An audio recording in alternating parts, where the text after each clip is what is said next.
చెప్తావా లేదా? ఆగండి, చెప్తాను. నన్ను హింసించొద్దు. నా ప్రజలు దాగున్న స్థలాన్ని చూపిస్తాను.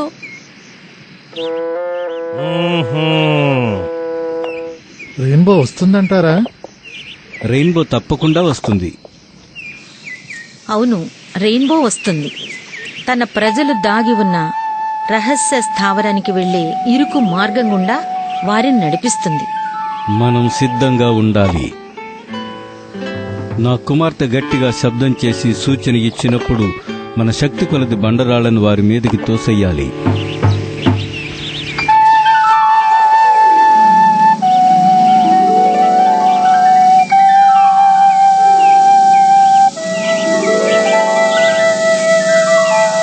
రహస్య స్థావరానికి మార్గం ఇదే. చక్కని పిల్ల, నువ్వు విచారించిన అవసరం లేదు. నీ ప్రజల్ని చూపించినందుకు నీకు మంచి బహుమానం ఉంటుందిలే.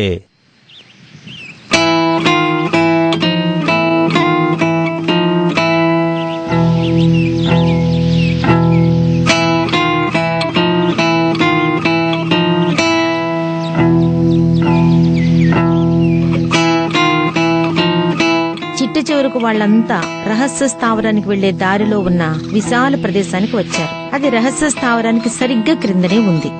ఈ సందు వెనకే నా ప్రజలు దాక్కొని ఉన్నారు. మీ ఆయుధాలు సిద్ధం చేసుకోండి. సులువుగా వాణ్ణి మీరు పట్టేయచ్చు.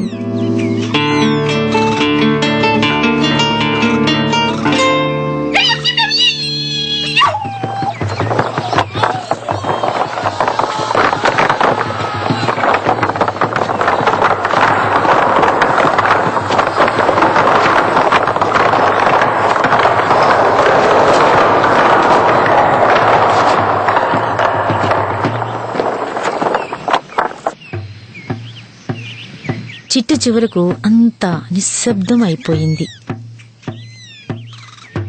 పూర్వీకులు చెప్పుకున్న దాని ప్రకారం శత్రువులు పడి చనిపోయిన ప్రతి స్థలంలోనూ అసహ్యమైన ముళ్ల పొదలు మొలిచాయి.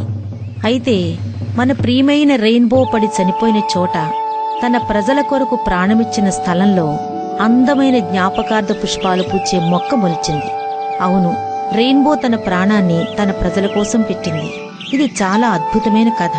అయితే కథ కానిది, నిజమైనది మరొకటుంది. ఆ నిజం మనమెన్నటికీ మరిచిపోలేని కొద్ది మాటలతో ఇలా చెప్పబడింది.